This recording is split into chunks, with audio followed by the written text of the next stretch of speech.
Добрый день, уважаемые абитуриенты. Меня зовут Баешев Ильдар Нариманович, я доцент кафедры отечественной истории, и мы предлагаем вам консультацию по истории, по вступительному испытанию, в магистратуру по направлению историческое образование и актуальные вопросы обществознания.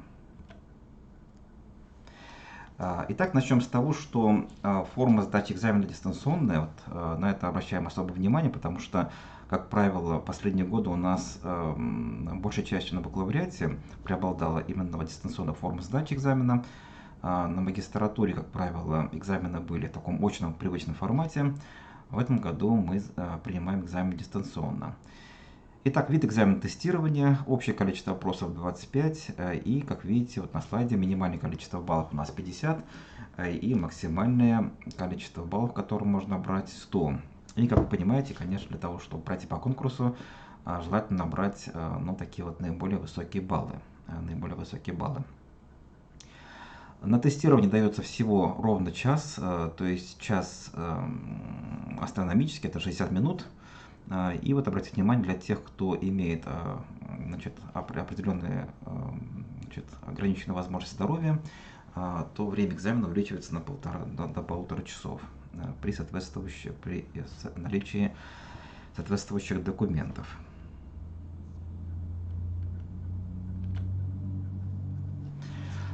Итак, каким образом проходит экзамен? Вы получаете логин и пароль приемной комиссии. Таким образом, они будут отправлены вам на электронную почту. Затем вы заходите под своим паролем и его меняете при первом входе в учетную запись. Соответственно, перед экзаменом необходимо сфотографироваться и прикрепить цветное фото. Должна быть видна ваша фотография и, соответственно, разворот паспорта с вашей фамилией, имя, отчеством и с вашей фотографией. Кроме того, также обращаю внимание на то, что время у вас для экзамена ограничено. То есть, если вы не успеете за 60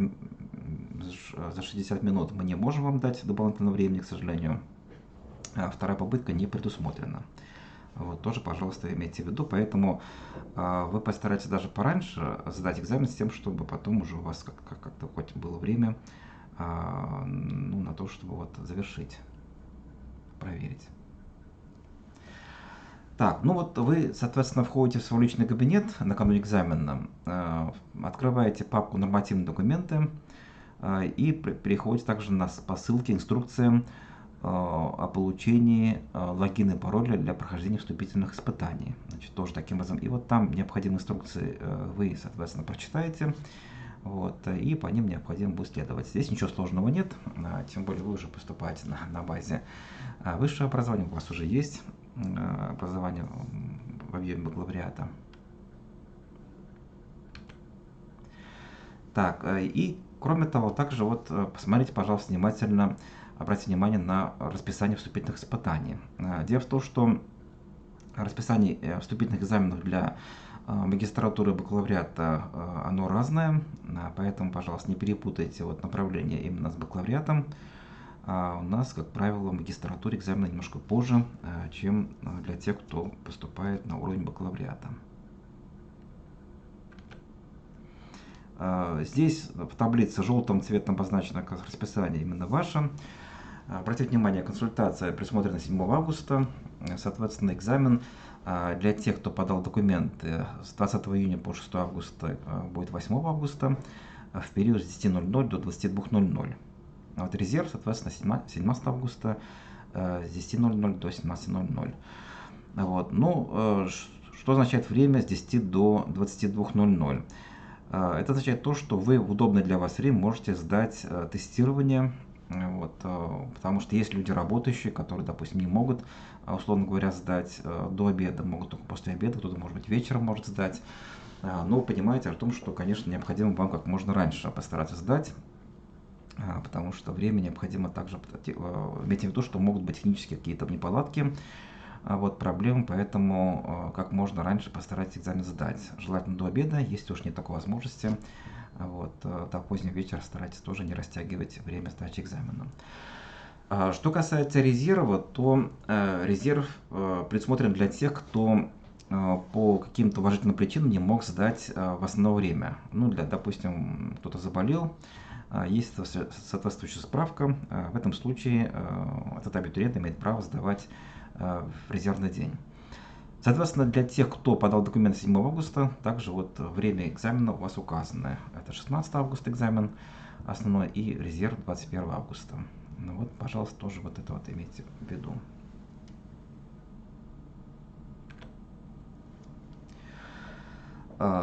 Так, ну, кроме того, также здесь мы вам рекомендуем ознакомиться с программой вступительных испытаний по направлению историческое образование и актуальные вопросы обществознания. Таким образом, эта программа имеется, видите, вот здесь как раз ссылка на нашем сайте, на сайте приемной комиссии.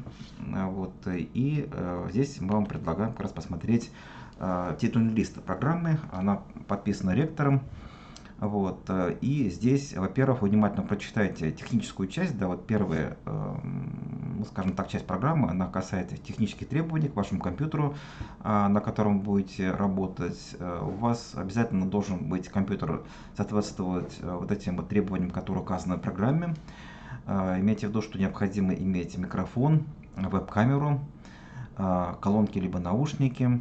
Значит, и может быть так, что какие-то технические неполадки вам помешают сдать экзамен. Поэтому вот это, пожалуйста, имейте в виду. Вот. Конечно, идеальный вариант, если у вас, допустим, дома будет и компьютер стационарный, скажем, и какой-то ноутбук. Да, если, допустим, вы по какой-то причине не сможете по одному компьютеру войти, то у вас есть возможность как-то постараться войти через другой компьютер. Так, ну и вот, кроме того, также в программе указаны разделы истории, это содержательная часть программы, разделы истории, по которым вы будете писать тесты. Как видите, они охватывают разделы по истории России. Здесь нет таких специальных разделов по всеобщей истории. Кроме того, также обратите внимание, что нет разделов по обществознанию, хотя у нас направление называется историческое образование, актуальные вопросы обществознания. Но при этом история России охватывает период с древности до современности. Вот тоже, пожалуйста, имейте в виду. Вот. При этом вопросы, которые мы вам предлагаем в тестах, они распределяются равномерно вот по периодам, по периодизации, вот, который у вас указан. Да? То есть не может быть такого, чтобы, допустим, в одном варианте преобладают вопросы раннего периода истории, а в другом варианте, скажем, современный период истории. Вот. Мы постарались сделать так, чтобы в каждом варианте вопросы вот так вот были распределены равномерно.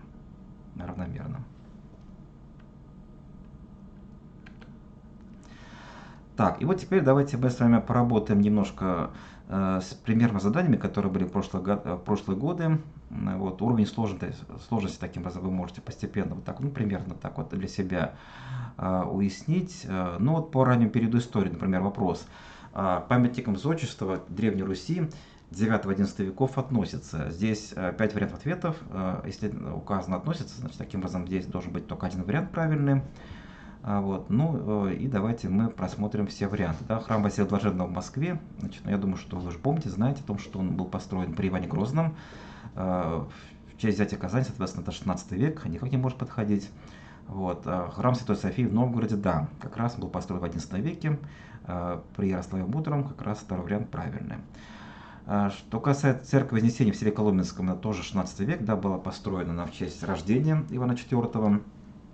Вот, Троице-Сергиев монастырь был построен уже в поздний период раздробленности, и церковь Покрова на Нерли, это 12 век, тоже период раздробленности. Таким образом, вот, в данном случае правильный вариант, второй вариант, храм Святой Софии в Новгороде. Далее, кто из перечисленных лиц является автором нового торгового устава, тоже, я думаю, для вас вопрос несложный. Я даже не буду называть фамилию, она очевидна. Вот, мне кажется, более сложным является третий вопрос, с какой целью, да, вот таким образом Николай I ввел в 1853 году войска на зависимые от Турции территории Молдавии и Валахии. Но вот обратите внимание сразу же, да, год 1853 год, накануне Крымской войны, и здесь, конечно, если вы знаете подробно события внешней политики 19 века, да, середины 19 века события Крымской войны, то здесь, я думаю, что вы можете ответить на вопрос о том, что это вопрос правильный. Второй вариант, вернее, да, добиться представления России протекции над миллионами христиан Османской империи. составлявшими около трети всего османского населения. Таким образом, это вот правильный вариант. Ну и вот, соответственно, вопросы по советской истории, высшем уровне власти в 20-х годах в СССР был произошен тоже, мне кажется, вопрос несложный. Ну и вот вопрос пятый. Заключительный акт совещания безопасности в Восточной Европе был подписан, как вы, я думаю, что, конечно, хорошо знаете, в Хельсинки 1 августа 1975 года. Четвертый вариант правильный. Так, ну кроме того, также есть некоторые задания, которые требуют установить соответствие между событиями и датами. Да? Ну вот здесь тоже события, я думаю, здесь ответить на этот вопрос не так сложно. События революционных лет, тоже внимательно прочитайте вот эти темы с тем, чтобы вы тоже на них могли ответить, на эти вопросы. Что касается литературы, то здесь вы постарайтесь использовать, можно использовать как школьные учебники, так и учебники вузовские. Конечно, прежде всего необходимы учебники вузовские для бакалавриата. В частности, вот есть учебник под редакцией Фортунатова, вот, история, таким образом, да, там есть информация не только по российской, но и по всеобщей истории. Вот, есть учебник, который тоже очень часто пользуются абитуриенты. Это авторы Орлов, Георгиев Симохин «История России». С древнейших времен до наших дней. Значит, каждый год она пересдается. И другие, есть и другие издания. Желательно, чтобы вы не ограничивались именно одним учебником. Как минимум у вас должно быть 2-3 учебника. Имейте в виду, что есть учебники, где, допустим, ну, преобладает только, например, политическая история, да, или, скажем, есть учебники, где нет информации по истории культуры. Значит, поэтому тоже, пожалуйста, на это обращайте внимание.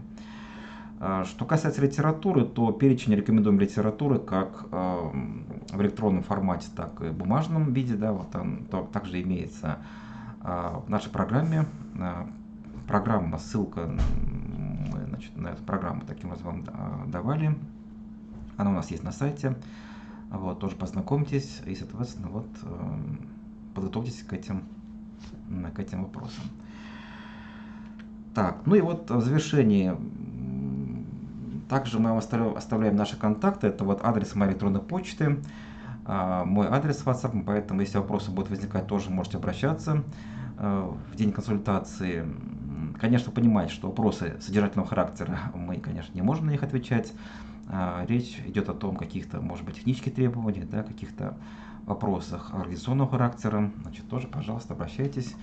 Вот есть ссылка на наш сайт, вот есть телефон нашего вуза. Вот. Ну и на этом мы с вами завершаем консультацию. Большое спасибо вам за внимание. Ну и, конечно же, мы вам желаем успешно сдать вступительные экзамены и будем рады видеть вас в числе наших студентов. Всего вам доброго. До свидания.